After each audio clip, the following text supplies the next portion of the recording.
Nous rendons grâce au Seigneur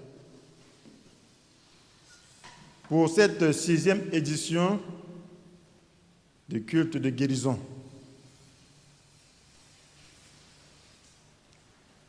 Intitulé « Guérir pour la gloire de Dieu ». Cette 6e édition intitulée « Guérir pour la gloire de Dieu ». Chers frères et sœurs, par la grâce de Dieu, je me tiens devant vous afin que le Saint-Esprit m'utilise pour manifester sa gloire, pour proclamer sa parole et révéler la volonté du Seigneur. Que ce soit lui qui m'anime et que la gloire lui revienne. Les objectifs visés par ce message, c'est comprendre que la guérison divine glorifie Dieu par rapport à son amour et sa puissance. Lorsque Dieu guérit, il est glorifié parce que cela exprime son amour et sa puissance. Il est un grand Dieu. C'est lui qui a créé les cieux et la terre. Lorsqu'il guérit, il dit que je suis puissant. De même que j'ai créé l'homme parfait, je peux résoudre ses problèmes de santé. Lorsqu'il guérit, il dit j'aime l'homme, je l'ai créé par amour. Et lorsque je le guéris, c'est parce que je continue de l'aimer. Malgré qu'il ait péché, malgré qu'il s'est éloigné, et que désormais il a des problèmes de santé. Je continue de l'aimer et de prouver mon amour envers lui. Nous devons savoir comment obtenir la guérison divine sur la base de l'œuvre de Jésus à la croix.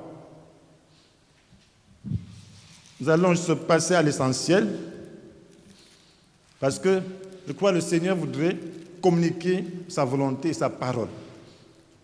La Bible dit dans le psaume 107, lorsque le peuple d'Israël avait eu des problèmes, Dieu envoya sa parole pour les guérir. Donc cette parole vise à guérir le peuple de Dieu, à guérir quiconque écoute. Parce que c'est la pensée de Dieu, c'est la parole de Dieu. Jésus avait prouvé la volonté du Père envers l'humanité pendant son séjour terrestre. Il l'avait prouvé à ses contemporains.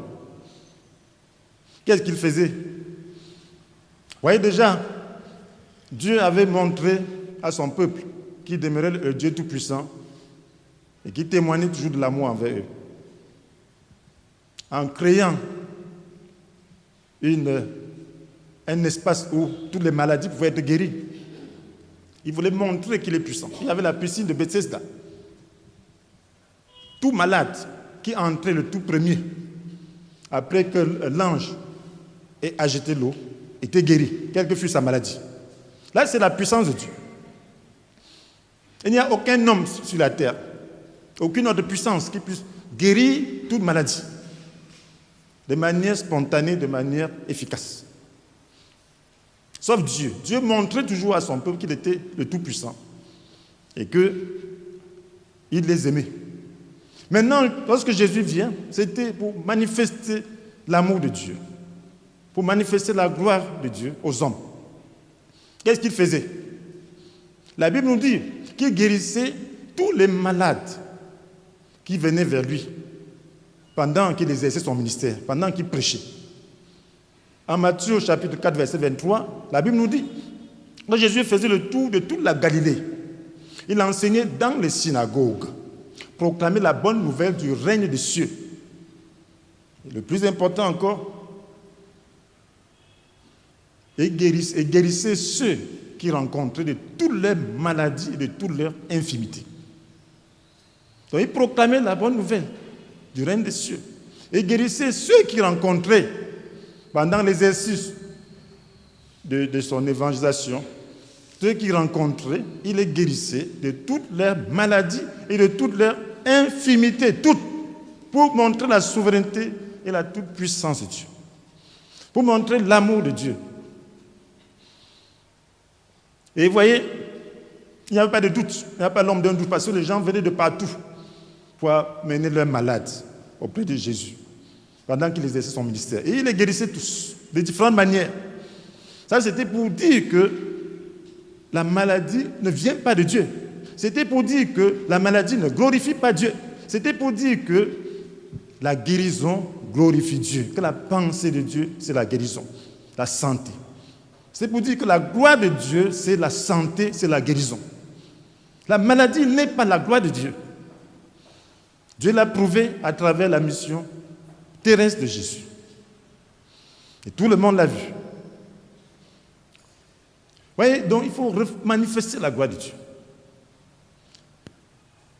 Vous voyez, il avait un ami Lazare, le frère de Marie et de Marthe, dans Jean chapitre 11. Jésus était éloigné de ce lieu. On vint lui dire que son ami est malade. Qu'est-ce qu'il dit? Il dit, cette maladie n'aboutira pas à la mort. Elle servira à glorifier Dieu. Cette maladie n'aboutira pas à la mort. Elle servira à glorifier Dieu. Comment? Ça devait glorifier Dieu. Elle sera une occasion pour faire apparaître la gloire du Fils de Dieu. Elle sera une occasion pour faire apparaître la gloire du Fils de Dieu. Jésus, en tant que Fils de Dieu, était Dieu. Et il est Dieu. Donc, il a le droit d'avoir la gloire. Il fallait manifester la gloire de Jésus. Il fallait que cette maladie manifeste la gloire de Jésus. Jésus avait un ami. Comment lui, tout-puissant, Fils de Dieu, son mari meurt, ou son mari souffre d'une maladie incurable? Ce n'est pas possible. Il fallait manifester sa gloire. Il fallait qu'il guérisse Lazare pour qu'on sache qu'il est le Fils de Dieu et qu'il a la toute-puissance. Alors, si tu as quelqu'un que tu aimes et tu as la possibilité d'aider cette personne, tu vas l'aider. C'est cette personne en situation.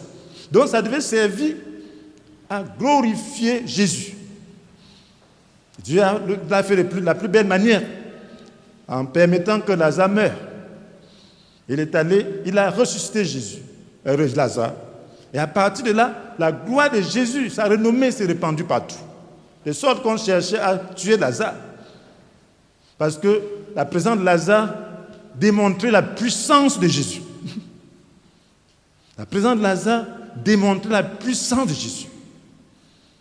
Les pharisiens, les juifs, qui ne voulaient pas que la renommée de Jésus se répande, voulaient donc tuer Lazare. Parce que c'était un miracle indéniable. Tout le monde te connaissait. Donc voilà la gloire de Dieu. La guérison manifeste la gloire de Dieu.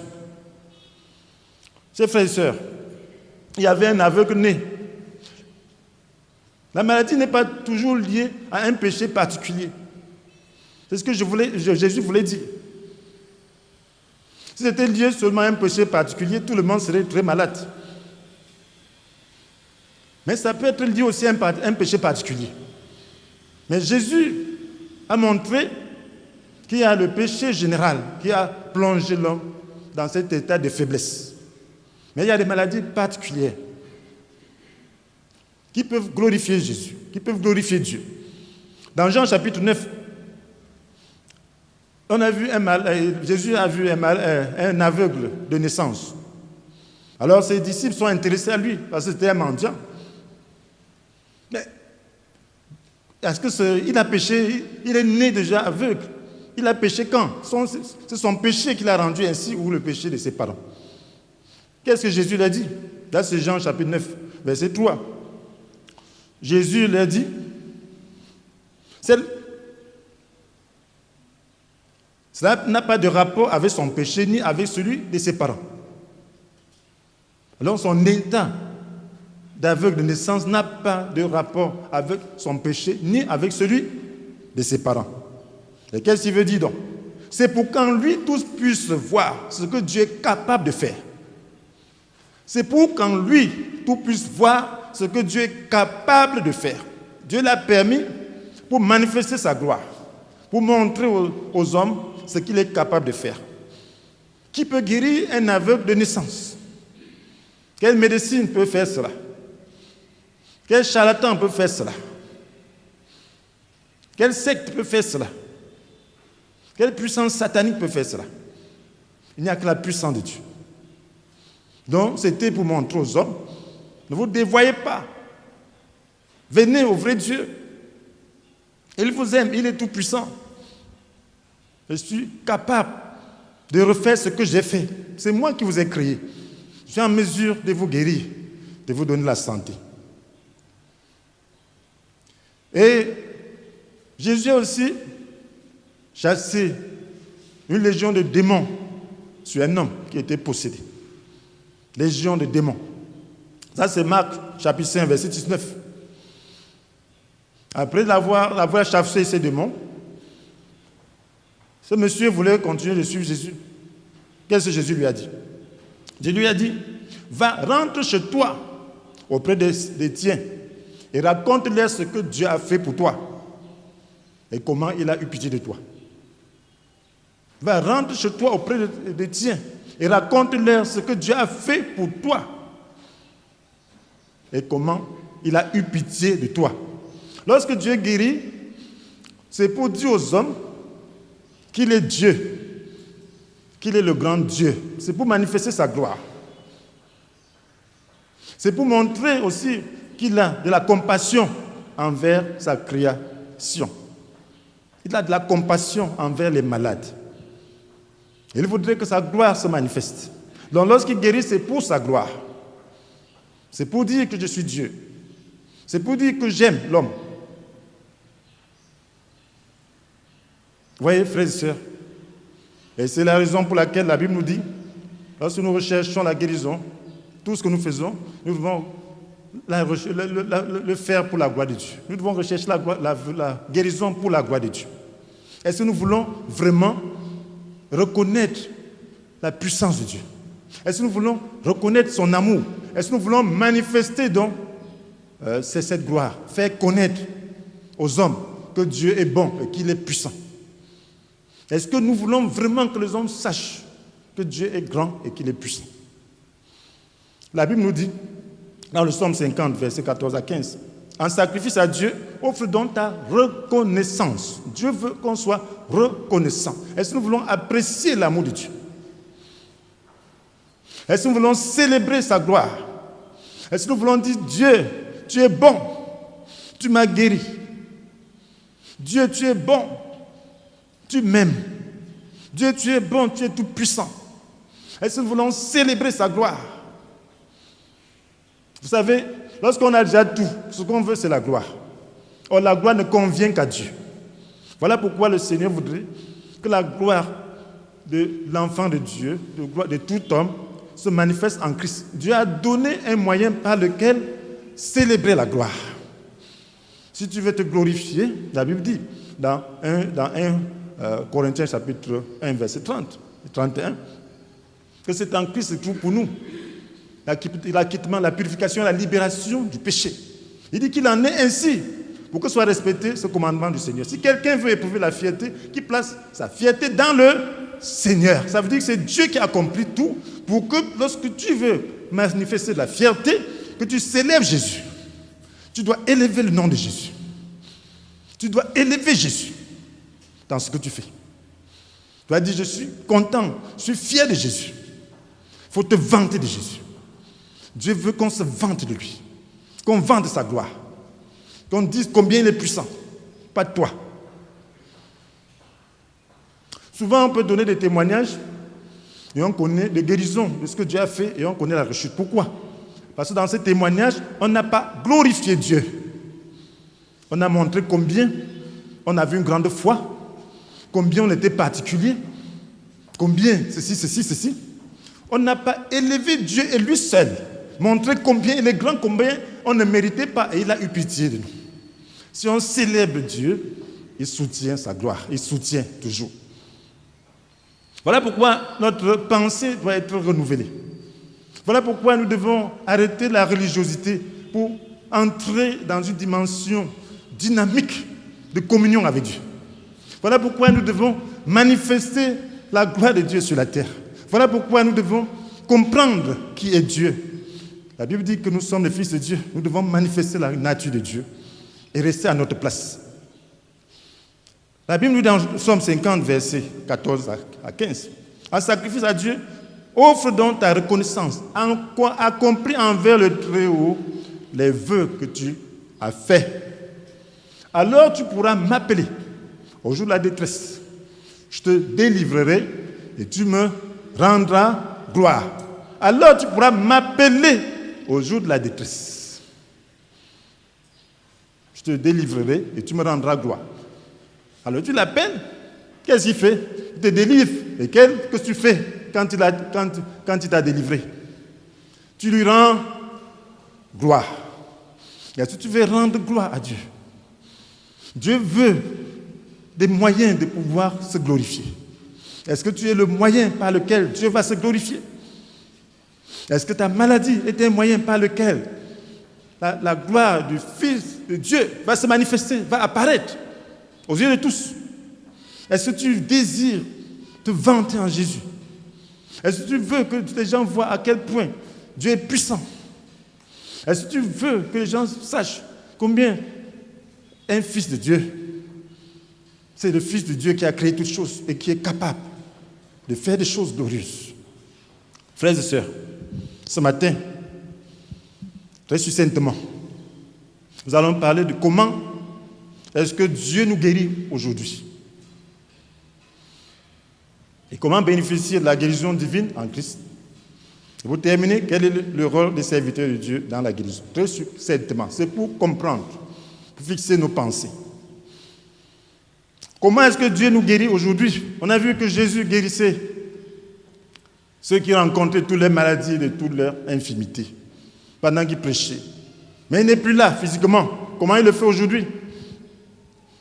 Alors il guérissait les gens toujours sur la base de leur foi. Et même aujourd'hui, il guérit. Parce qu'il a dit qu'il est avec nous tous les jours jusqu'à la fin du monde. Depuis sa mort et sa résurrection, alors son nom, il a donné son nom. Il a mandaté quiconque croit à utiliser son nom. Il a donné son sceau, son Esprit Saint, pour pouvoir continuer à accomplir les œuvres qu'il a accomplies. Voilà pourquoi il dit dans Jean chapitre 14, verset 12, que celui qui croit en moi accomplira lui-même les œuvres que j'ai accomplies. Il en fera même de plus grandes parce qu'il m'en veut auprès du Père. Donc, il a donc mandaté. Aujourd'hui, il guérit. Il continue de guérir. Ceux qui ont foi, ceux qui croient, il continue à le faire sur la base de la foi. La Bible nous dit, sans la foi, il est impossible d'être agréable à Dieu. Il a dit dans le cas de la guérison, c'était un enfant que les disciples n'avaient pas pu guérir. Il possédait un esprit qui le rendait, qui l'agitait d'épilepsie. Alors, son père a dit, si tu peux, le père de l'enfant, quelque chose, si tu peux, viens à mon secours.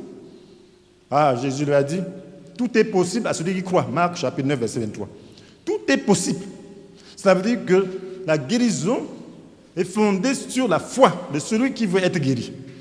Si tu veux vraiment être guéri, tout est possible. Ça veut dire que Dieu peut guérir toutes sortes de maladies. Il n'y a pas de maladie qui dépasse Dieu. Il n'y a pas de maladie qui dépasse Jésus. On dit toutes. Il est guérissé toutes les maladies et toutes les infirmités. Et la Bible nous dit dans Philippiens 2, verset 9,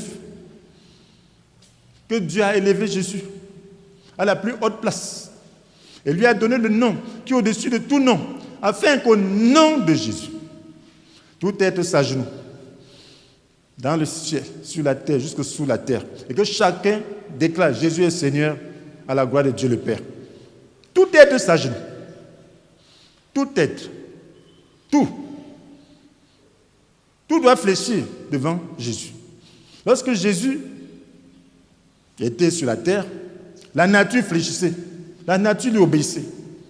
Il dit au vent, arrête. Le vent arrête. Il dit au flot de la mer, musette-toi.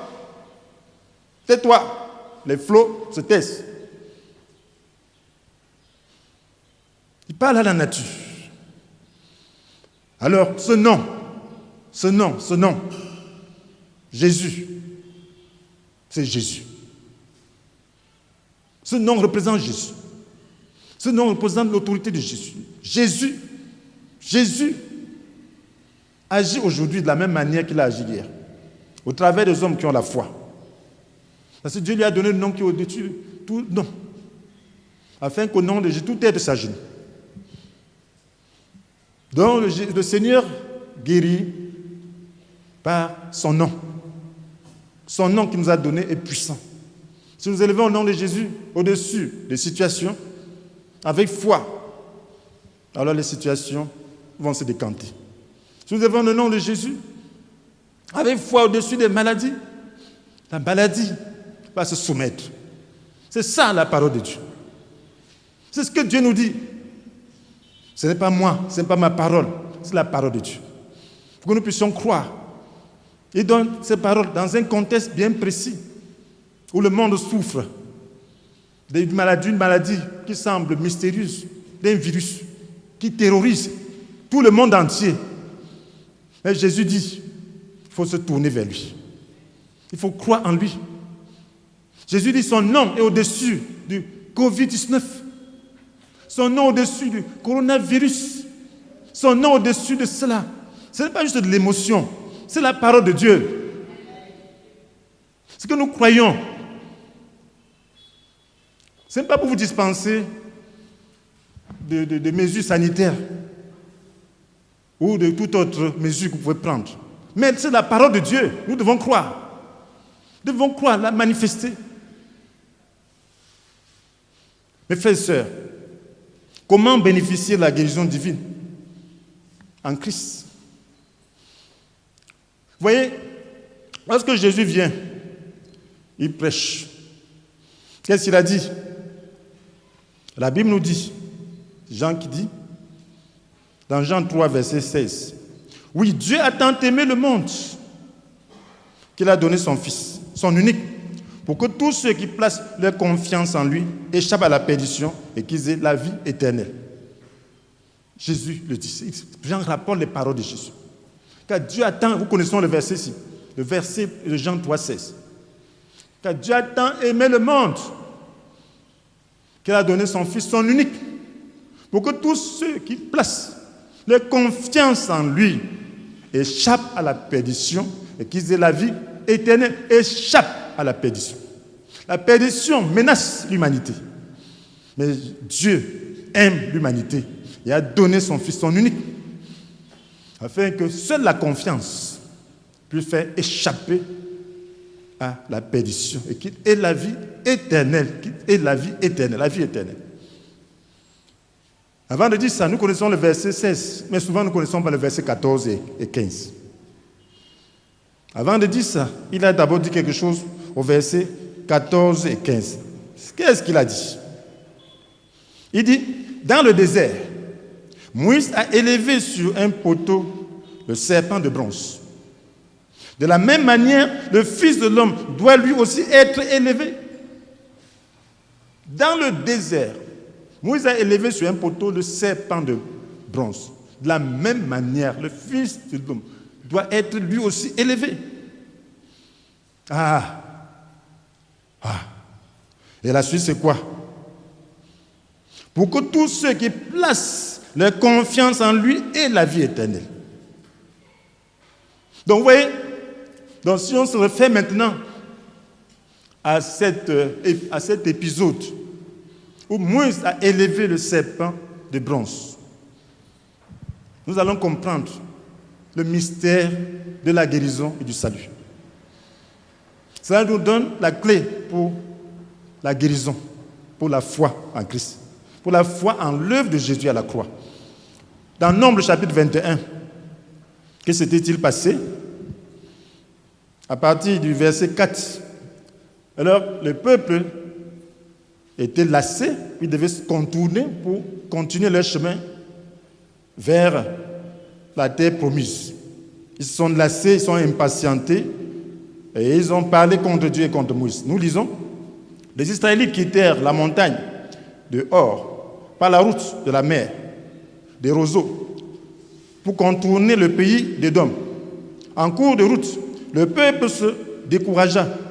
Ils se mirent à parler contre Dieu et contre Moïse en disant, « Pourquoi nous avez-vous fait sortir d'Égypte pour nous faire mourir dans le désert, car il n'y a ni pain ni eau, et nous sommes dégoûtés de cette nourriture de misère. Alors l'Éternel envoya contre le peuple des serpents venimeux qui les mordirent. Et il mourut beaucoup de gens d'Israël.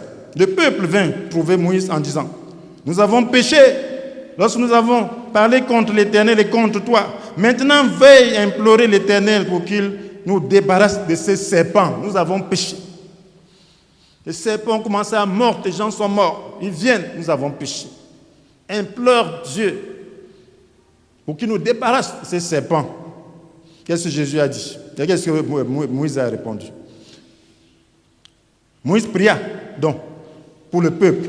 L'Éternel lui répondit, « Fais-toi un serpent en métal et fixe-le en haut d'une perche. Celui qui aura été mordu et qui fixera son regard sur ce serpent aura la vie sauve. » Donc, Moïse a fait donc un serpent en bronze. Il l'a fixé sur une perche. Tous ceux qui étaient mordus et qui regardaient à ce serpent de bronze avaient la vie sauve. C'est ce qui conduit là. Moïse façonna un serpent de bronze et le fixa en haut d'une perche.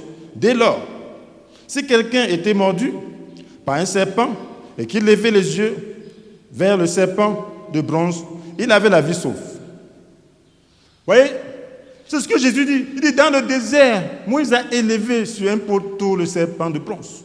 De la même manière, le Fils de l'homme doit lui aussi être élevé pour que tous ceux qui placent leur confiance en lui échappent à la perdition et la vie éternelle. Que tous ceux qui placent leur confiance en lui aient la vie éternelle. Voilà, le serpent.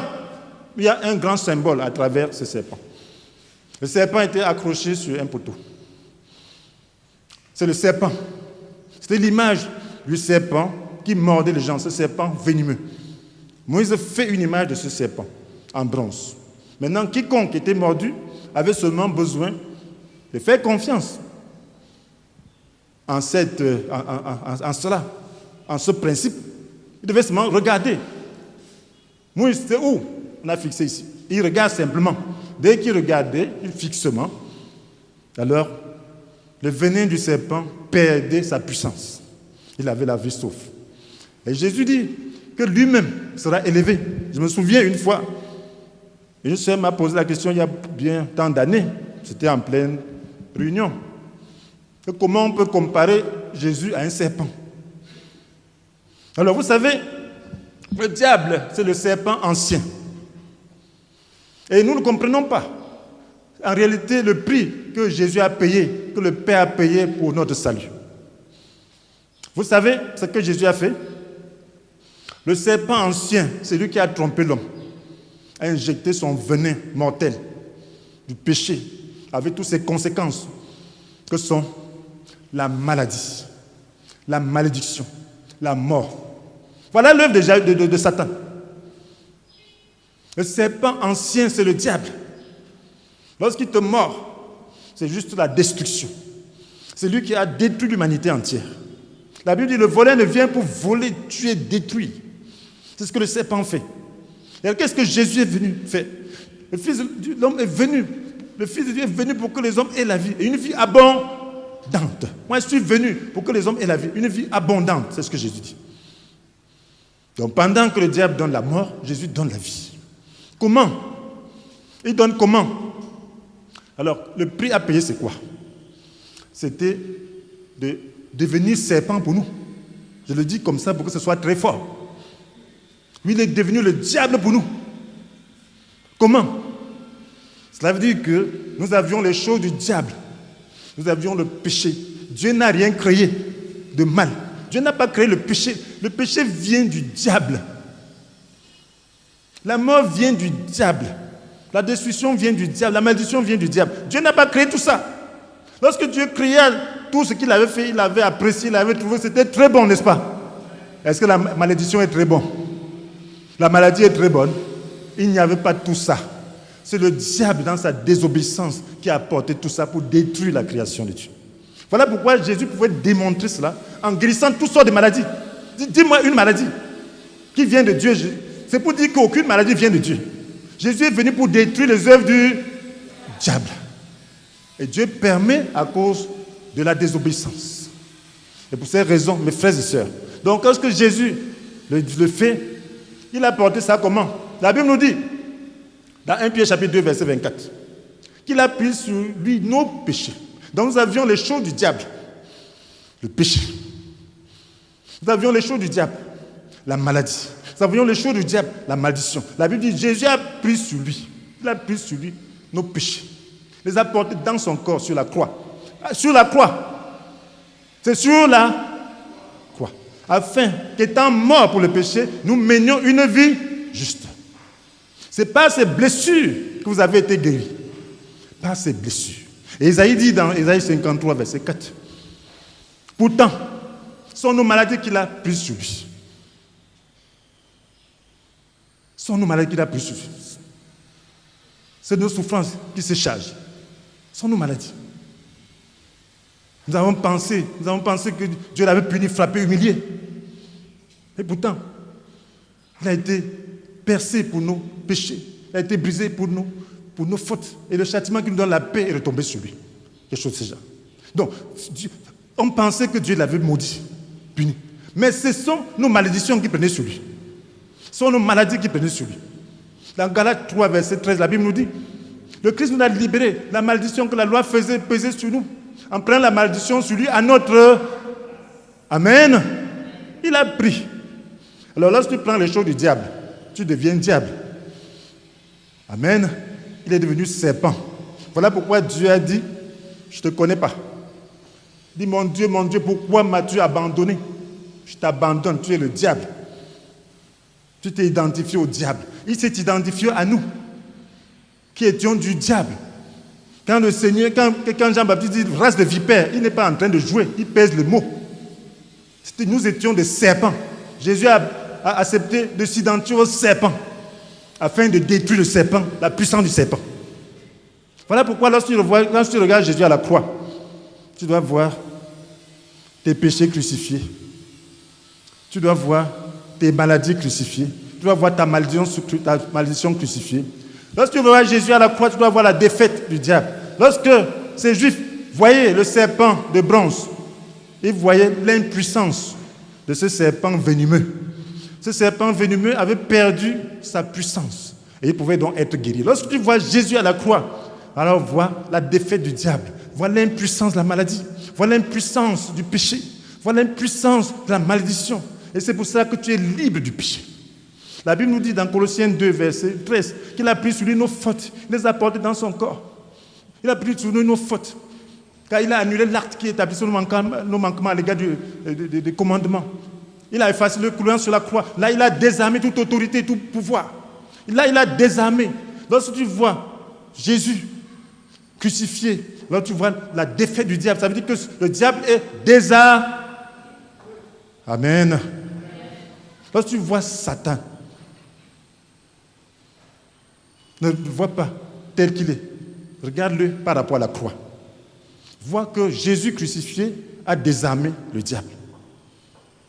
Lorsqu'il a traîné dans son cortège triomphal en le clouant sur la croix. Il a désarmé tout pouvoir en le donnant publiquement en spectacle. Alors, lorsque tu vois Jésus crucifié, c'est Satan qui est donné en spectacle. Lorsqu'on voyait le serpent de bronze crucifié, c'était donc ce serpent venimeux qui était donné en spectacle. Donc ça voulait dire que les gens pouvaient danser. Les gens qui étaient mordus pouvaient danser. Que le pouvoir du serpent est brisé. Lorsque tu vois Jésus crucifié, tu peux danser. Tu peux dire que le pouvoir du diable est brisé. Tu peux dire que le pouvoir de la maladie est brisé. Tu peux dire que le pouvoir du péché est brisé. Tu peux dire que le pouvoir de la malédiction est brisé dans ma vie. Et alors qu'est-ce qu'il suffit de faire? Il suffit donc de regarder la croix. Une vie qui n'est pas centrée sur la croix n'est pas une vie de victoire. La croix, c'est le résumé de la vie chrétienne. C'est tout ce que Dieu a fait pour l'homme. L'aboutissement de ce que Dieu devait faire pour l'homme, c'était la croix. Puisqu'il a prévu depuis la Genèse chapitre 2, verset 15. Il avait prévu cela. Que la descendance, la femme, allait écraser la tête du serpent et le serpent allait lui mordre le talon.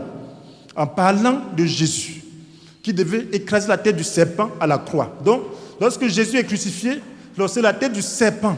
Le serpent n'a de force que dans sa tête. Le serpent venimeux. Si tu as déjà écrasé la tête du serpent, il peut balancer sa queue sans te dire rien. Parce que c'est son venin, la tête là, qui fait rage, qui fait la mort. Donc Jésus a écrasé la tête du serpent et désormais il balance sa queue. Si tu regardes Jésus crucifié, alors Satan est vaincu pour toi. Le monde est vaincu pour toi. Le péché est vaincu pour toi. C'est voilà pourquoi l'apôtre Paul dit dans Galates chapitre 6, verset 14. En ce qui me concerne, je ne veux à aucun prix placer ma fierté ailleurs que dans la mort du Seigneur Jésus à la croix. Car par elle, en effet, le monde du péché a été crucifié pour moi, de même que je l'ai été pour ce monde.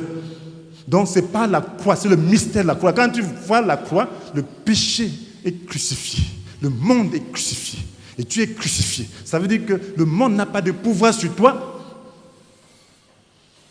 Il n'a pas de pouvoir sur toi. Et tu n'as pas d'attrait. Tu n'as pas d'attrait pour le monde dans ton cœur. Voilà la seule victoire. Le péché est crucifié et tout est crucifié. Quel est le rôle des serviteurs dans la guérison? Alors notre rôle, c'est quoi?